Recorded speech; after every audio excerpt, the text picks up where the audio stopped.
నేను గింత మంచిగా మాట్లాడితే నువ్వేంది?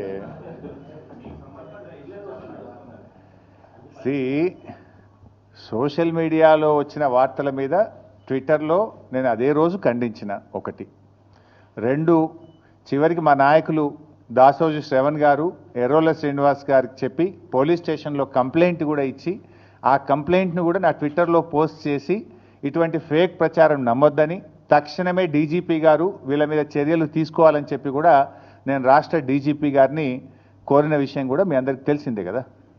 ఏం రగ్గారు?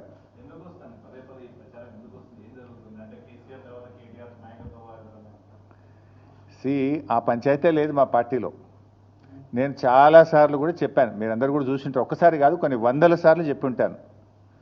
ఇవాళ కేసీఆర్ గారు మా పార్టీ అధ్యక్షుడు. ఆయన యొక్క ఆదేశాలను తూచా తప్పకుండా పాటించే ఒక క్రమశిక్షణ కలిగిన కార్యకర్త హరీష్ రావు అని చెప్పిన. ఇది బహుశా వందల సభల్లో చెప్పిన, టీవీ డిస్కషన్స్లో చెప్పిన, ప్రెస్ మీట్లలో చెప్పిన, చిట్ చాట్లో చెప్పిన, అనేక సందర్భాల్లో కూడా చెప్పిన. సో మీరు అన్నట్టు కేటీఆర్ గారికి నాయకత్వం అప్పచెప్తే స్వాగతిస్తాను. డెఫినెట్గా ఐ కోఆపరేట్.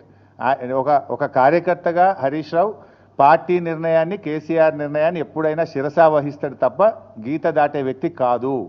ఇది నా 25 ఏళ్ల రాజకీయ ప్రస్థానం చూపిస్తుంది. 25 ఏళ్ళ నుంచి నేను బీఆర్ఎస్ పార్టీలో ఉన్నాను. పార్టీ జెండా పుట్టుక నుంచి ఈ రోజు వరకు కేసీఆర్ గారి అడుగుజాడల్లో వారి సూచనలకు అనుగుణంగా పనిచేసేటువంటి ఒక కార్యకర్తగా హరీష్ రావు పనిచేసిండు, రేపు కూడా చేస్తాడు. Thank you. మా వీడియో మీకు నచ్చినట్లయితే please like, share and subscribe.